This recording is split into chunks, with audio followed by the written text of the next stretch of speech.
Welcome students. This is the class of science और standard 8।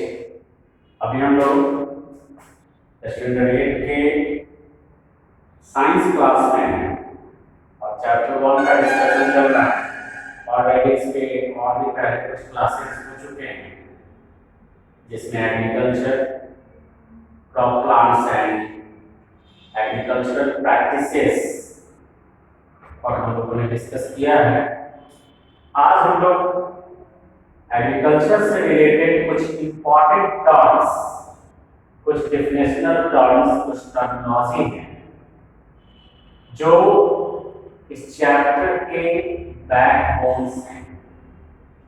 इसलिए in terms का एक कंप्लीट आइडिया, कंप्लीट इंफॉर्मेशन अगर हमारे पास है तो ये चैप्टर का कॉन्सेप्ट हमारे लिए बहुत क्लियर होगा।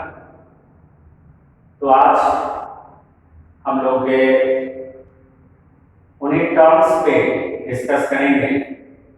यहाँ पे अभी आप लोग बोर्ड पे देख रहे हैं टोटल टर्म 10 टर्म्स मेंशन किया गया है और उनके साथ कुछ डिस्क्रिप्शन है, but this description is not it's complete definition. एक क्लू यहाँ पे डिस्क्रिप्शन में दिया गया है जो एक सेंस, एक आइडिया देगा ये जो भी टर्म्स यहाँ पे मेंशन किए गए हैं उनके बारे में, और इन आइडियाज के बेसिस पे आपको इन सारे टर्म्स को प्रॉपर्ली डिफाइन करना होगा। तो इसलिए ये टर्म्स क्या हैं, ये जो भी इनसे रिलेटेड क्लू हैं, इन चीजों को इंक्लूड करते हुए हम लोग इन सारे टॉपिक्स को, इन सारे टर्म्स को वन बाय वन डिस्कस करेंगे, शेयर करेंगे इसको बहुत केयरफुली, जिससे कि इनका प्रॉपर डेफिनेशन लिखा जा सके। फर्स्ट, क्रॉप टर्म तो हम लोगों ने सुन रखा है और एक कंफ्यूजन ये रहता है कि हमारे आसपास बहुत सारे प्लांट्स और ट्रीज हैं लेकिन वो सारे क्रॉप्स में नहीं आते, यानी कुछ स्पेसिफिक वे है जिससे हम क्रॉप को डिफाइन कर सकते हैं। कुछ स्पेशलाइजेशन है प्लांट्स के लिए जिसके ग्राउंड पे उनको क्रॉप कंसीडर किया जा सकता है। तो मेंशन किया गया यहाँ पे कि plants of the same kind, same kind कहने का मतलब है कि एक फील्ड है जिसमें एक हमने रोज प्लांट लगा दिया, एक मैंगो ट्री लगा दिया, एक लीची ट्री लगा दिया, एक तुलसी का पेड़ लगा दिया, इस तरह से number of varieties of plant अगर हम छोटे से स्पेस में ग्रो कर रहे हैं तो वो इसमें नहीं आएंगे। इसलिए यहाँ पे कहा गया है same kind grown and cultivated in large quantities। अगर हम लोग सर्वे करें डिफरेंट फील्ड्स इन विलेजेस, गांव वगैरह में जाके खरीफ सीजन के समय या रबी सीजन के समय जब हम गांव के फील्ड को ऑब्जर्व करते हैं तो हम देखते हैं कि एक फील्ड में दूर दूर तक पैडी प्लांट्स लगे, व्हीट प्लांट्स करेंगे। तो ये जो एक लार्ज एरिया में सेम काइंड ऑफ प्लांट्स जो ग्रो कर रहे हैं, जिनका कल्टीवेशन किया गया है, दैट इज कॉल्ड क्रॉप। वो क्रॉप यानी क्रॉप का डेफिनेशन है कि the plants of same kind that are grown and cultivated in large quantities in a field. एक फील्ड में लार्ज क्वांटिटीज में एक ही तरह के प्लांट्स ग्रो किए जा रहे हैं, कल्टीवेटेड हैं, उन प्लांट्स को क्रॉप या क्रॉप प्लांट्स कहा जाएगा। Second one is cultivator. Cultivator और प्लॉ दोनों का पर्पस सेम है। Plow and cultivator both are used for tilling the soil in the field. before sowing the seeds or a cultivation of crops के cultivation से पहले, seeds के sowing से पहले हम लोग फील्ड को प्लॉइंग करते हैं, सॉइल का टिलिंग करते हैं। तो उसके लिए हम लोग जो प्लॉ यूज करते हैं या कल्टीवेटर यूज करते हैं, दोनों में फर्क क्या है? तो एंशिएंट टाइम में हम लोग देखते थे, जिस समय बहुत ज़्यादा मॉडर्नाइजेशन नहीं हुआ था हमारे लाइफ स्टाइल का, उस समय खेतों को प्लॉ करने के लिए जनरली बुलक का यूज किया जाता था और उसके पीछे पॉइंटेड चीज, एक पॉइंटेड इंस्ट्रूमेंट कनेक्टेड होता था जिससे सॉइल का टिलिंग होता था, दैट इज कॉल्ड प्लॉ। लेकिन एट रिसेंट टाइम, अभी जो हम लोग मॉडर्न टाइम में इस पर्पस के लिए बुलक की बजाय ट्रैक्टर का यूज कर रहे हैं, और ट्रैक्टर के पीछे इसी तरह के सिस्टम्स एक लार्ज साइज में कनेक्टेड होते हैं, वो प्लॉ कल्टीवेटर कहा जाता है। यानी tractor driven plough is called cultivator. Bullock driven plough is simply sexually plough, but tractor driven plough is called cultivator. Broadcasting and transplantation, यहाँ पे ये दो term, broadcasting and transplantation, both are the processes related to sowing of seeds. ये दो process हैं, ये दो वे हैं जिससे फील्ड में सीड्स सो किए जाते हैं, सीड्स का सोइंग होता है। एक प्रोसेस है broadcasting, spreading of seeds in the field by hand. जब फील्ड प्रिपेयर हो जाते हैं for the cultivation of crops, तो उसमें सीड्स का सोइंग अगर हम लोग बाय हैंड कर रहे हैं, हाथ से उन सीड्स को स्प्रेड करते हैं here and there in the prepared field, this process is called broadcasting. Broadcasting का ऐसे जनरल सेंस होता है फैला देना। तो यहाँ भी हम लोग क्या कर रहे हैं कि सीड्स को अपने हाथों में लेते हैं और स्प्रेड करते हैं फील्ड में। This is the way of sowing seeds called broadcasting. And एक मेथड है जिसमें पहले सीड्स को एक छोटे से स्पेस में, एक छोटे साइज के प्लांट्स में ग्रो करते हैं, जिसको हम लोग सीडलिंग्स कहते हैं। और जिस छोटे से फील्ड या जिस छोटे से स्पेस में ऐसा करते हैं, that is called nursery. Nursery एक ऐसा एरिया जहां पे varieties of plants, varieties of saplings, varieties of seedlings grow किए जाते हैं। तो नर्सरी एक छोटा स्पेस है जहां पे पहले सीड से छोटे छोटे प्लांट्स, जिसको सीडलिंग्स कहा जाता है, वो डेवलप किए जाते हैं। एंड देन आफ्टर उन सीडलिंग्स को जो मेन फील्ड है वहां पर शिफ्टिंग की जाती है। This is the process for transplantation. In fact paddy plants, यानी खरीफ सीजन में जो खरीफ प्लांट्स, पैडी प्लांट है, धान का जो प्लांट है, वो जनरली इसी टेक्निक से, इसी मेथड से कल्टीवेट किए जाते हैं। मॉनसून सीजन में जब फील्ड में वाटर फ्लोइंग होता है, पानी जब थोड़ा जमा हो जाता है, तो पैडी प्लांट्स के सीडलिंग्स को नर्सरी से कलेक्ट किए जाते हैं।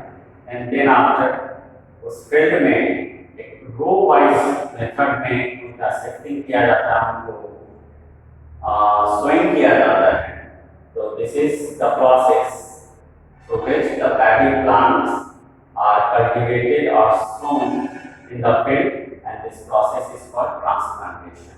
तो इस तरीके से हम लोग दो मेथड जो देख रहे हैं, तो जनरली रॉबी क्रॉप्स के केस में बीज वगैरह का जो सोइंग होता है सीड्स का, मतलब सिंपली ऐसा कर सकते हैं कि सीड्स से डायरेक्ट कल्टीवेशन करना है क्रॉप्स का, तो ब्रॉडकास्टिंग मेथड से सोइंग किया जाता है। और छोटे साइज के प्लांट्स को फील्ड में लगा के उनका कल्टीवेशन करना है, So this is possible by the method of transplantation. Next one is irrigation. Irrigation, जितने भी प्लांट्स हैं, क्रॉप्स हैं, उनको टाइम टू टाइम वाटर की जरूरत होती है उनके सर्वाइवल के लिए। और जो भी सॉइल में न्यूट्रिएंट्स वगैरह जो सॉलिड स्टेट में है, प्लांट्स तो सॉलिड स्टेट में न्यूट्रिएंट्स को नहीं ले सकते, they get their nutrients in the soluble form, and this is possible if the water is supplying to the crop plants. So this is the process of supply of water to the crop plants. Crop plants में जो water supply किए जाते हैं, this process, this method is called irrigation, and various methods are actually used for this process. हमारे पास बहुत सारे methods हैं, इसका यूटिलाइजेशन, बहुत सारे सोर्सेज हैं। वो डिपेंड करता है कि जो क्रॉप प्लांट्स ग्रो किए जा रहे हैं वो किस एरिया में ग्रो किए जा रहे हैं, वहाँ पे कौन सा सोर्स अवेलेबल है।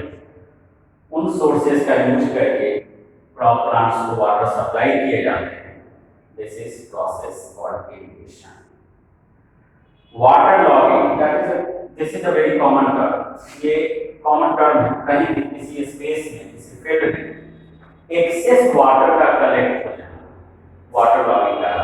रेनी सीजन में या बारिश के समय हम लोग देखते हैं कि जो भी लो लेइंग एरियाज होते हैं वहाँ पे वाटर कलेक्ट हो जाते हैं। जब हम लोग फील्ड में क्रॉप प्लांट्स का इरिगेशन करते हैं तो जो एक्सेस अमाउंट ऑफ वाटर वहाँ पे कलेक्ट हो जाते हैं उस फील्ड में, this is called water logging. यानी वाटर लॉगिंग का कहा जा सकता है the accumulation of excess water in a particular space और फील्ड।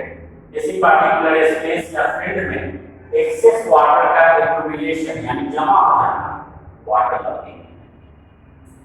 इसके बाद यहाँ पे पॉइंट नंबर 7, 8, 9 एंड 10 ऑल्सो, ये सारे पॉइंट्स, ये सारे टर्म्स उनसे रिलेटेड हैं जब क्रॉप्स मैच्योर हो जाते हैं। फील्ड में जब क्रॉप्स तैयार हो जाते हैं, मैच्योर हो जाते हैं, तब इन प्रोसेसेस के थ्रू हम नेक्स्ट टास्क को कंप्लीट करते हैं। Harvesting, cutting and gathering of mature crops. Field में जब क्रॉप्स मैच्योर हो जाते हैं, तैयार हो जाते हैं, तो उनको कट करना और उनको एक जगह गैदर करना, जमा करना, हार्वेस्टिंग कहा जाता है। जब वो क्रॉप्स गैदर हो जाते हैं, क्रॉप प्लांट्स गैदर हो जाते हैं, तो जनरली हार्वेस्टिंग में हम लोग जो भी गैदर कर रहे हैं प्लांट्स का गैदरिंग कर रहे हैं, बट हम लोग को फूड के तौर पे वो प्लांट्स यूज नहीं करना है, बल्कि उसमें जो ग्रेन्स लगे हुए हैं वो हम लोग एज ए फूड यूज करते हैं। So it is necessary to separate the grains from that harvested crop, and this is done by the process of threshing.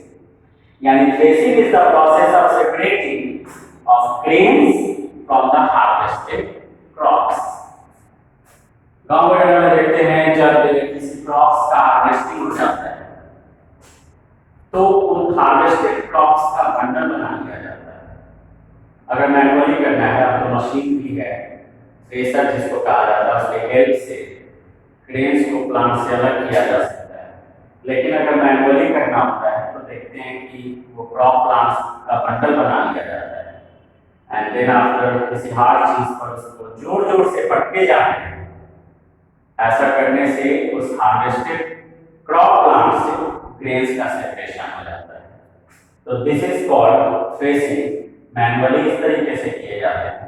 Otherwise we can use for this purpose that machine that is used for this purpose is called thresher. और एक और भी machine है that is special machine which includes both harvester and threshing. यानी एक ऐसा machine है जिसमें हार्वेस्टिंग और थ्रेशिंग साथ साथ होते हैं। That machine is called combined.